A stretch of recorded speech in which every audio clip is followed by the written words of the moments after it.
Magandang araw mga kaibigan. Bigyan natin ng reaction, opinion itong post ng News 5. Reklamo versus Defensor. Nakatakdang maghain ang National Bureau of Investigation ng qualified human trafficking charges laban kay dating Congressman Mike Defensor kaugnay ng kasong may connection sa ni-raid na Kitty Beef Bar sa Pasig City. Ayon kay NBI Director Melvin Matibag sa programang Historiko ng One News, posible itong ihain sa Biyernes, June 19 o Lunes, June 22. Sabi niya, we are able to complete the matrix na lumalabas, kasama po talaga siya, sabi ni Matibag. Dagdag ng NBI Director, non-bailable o walang piyansa ang kasong ihahain laban sa dating kongresista. So itong Kitty Beef Bar na ni-raid sa Pasig City, dati ang inakusahan lang ay ang asawa at anak ni Mike Defensor. So nakakapagtaka ngayon dahil pati si Mike Defensor isinama na nila. Naidugtong na daw nila ang matrix. So qualified human trafficking, ang alam ko, yan din ang ikinaso kay Attorney Harry Roque nang dahil dyan sa pogo na mga negosyo. Na ikabit-kabit nila, matrix din, na idugtong nila ang pangalan ni Attorney Harry Roque sa organizational chart ng mga na-involve sa pogo. Kaya ngayon, napilitan, umalis sa bansa si Attorney Harry Roque at nandun sa Netherlands na nag-apply. Hinintay ang resulta ng application niya ng asylum. So ito, halos lahat na nagsasalita laban sa gobyerno ay may kaso. Okay. First, Brave 18 Marines at Attorney Baligod, kaliwat kanan ang kaso. Sino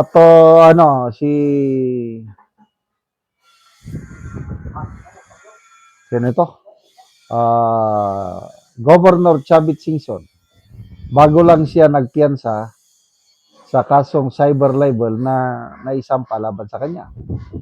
Si General Romeo Poques, last year ba yun, nakapagpiyansa siya sa kasong inciting to sedition, and I believe ongoing pa ang trial sa ngayon. Excuse me. Sino pa? Yung mga nagsasalita laban sa gobyerno. Si Attorney Vic Rodriguez, sinampahan ng disbarment case, I think last year. Sino pa?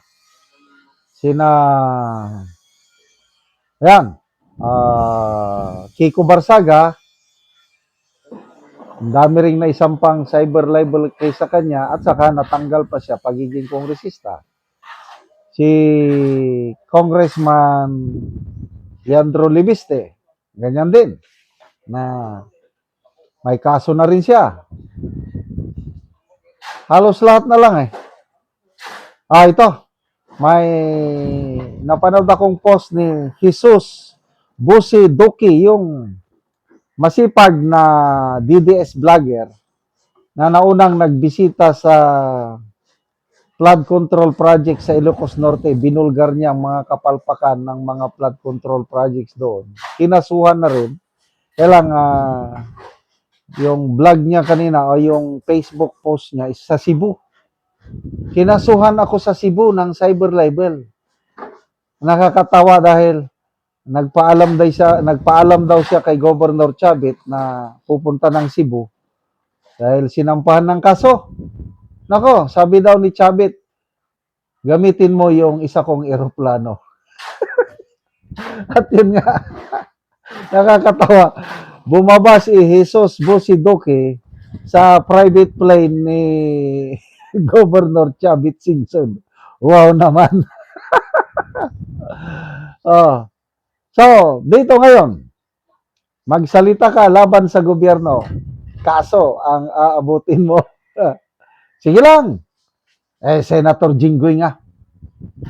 Nakakulong na ngayon. Mabuti pa yung dalawa. Si Escudero at Villanueva. Parang tumahimik ng ombudsman. Yung sabi ni ombudsman, May 26 yun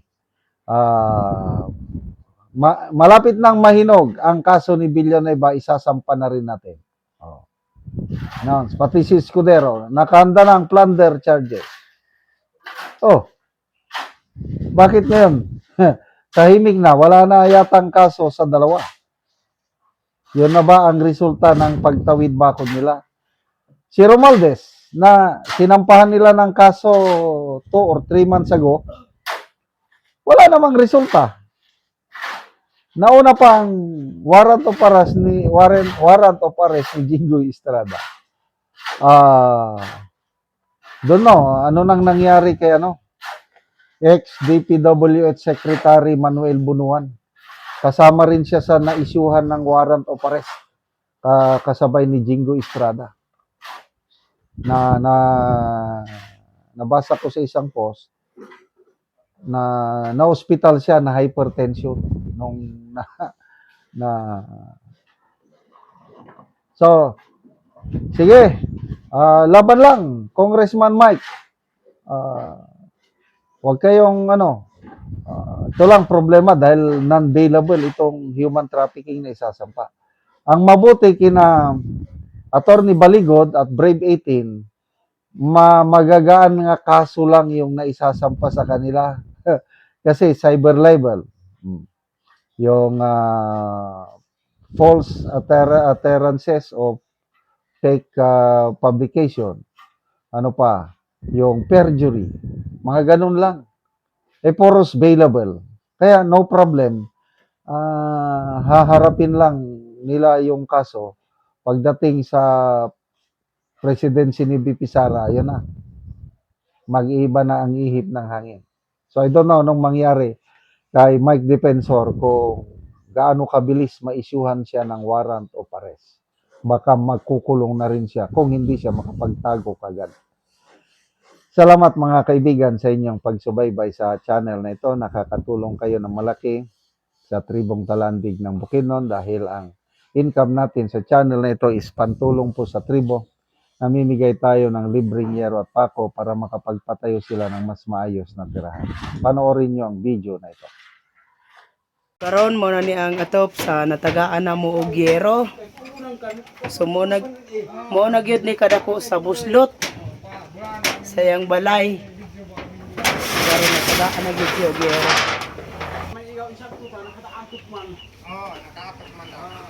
O mao na ni ang yero nga among gihatag nga ilang atop karon para mapulian ang ilang atop nga buslot.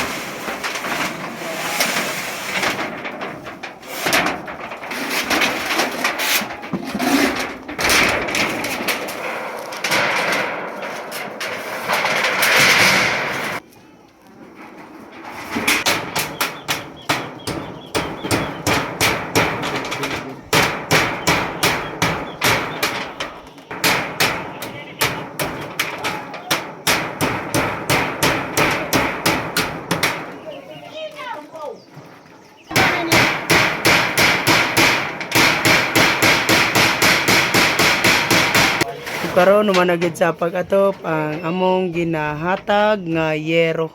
Ya kana ba? Mat sa Ginoo nga nakaatop na gyud mi ug sa naghinabang sa sin. So pila na to ka tuig ang imong atop nga mga buslot na? Napulo na ka tuig. Napulo na ka tuig. So mo nga nadto na iyang itsura.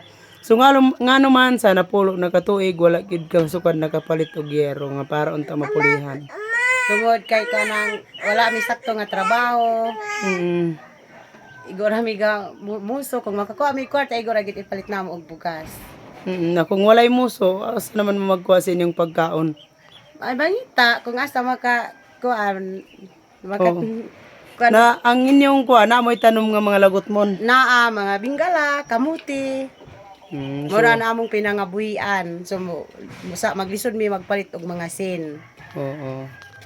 So, Salamat gyud sa Ginoo sa nagtabang. oo, salamat pod kaayo.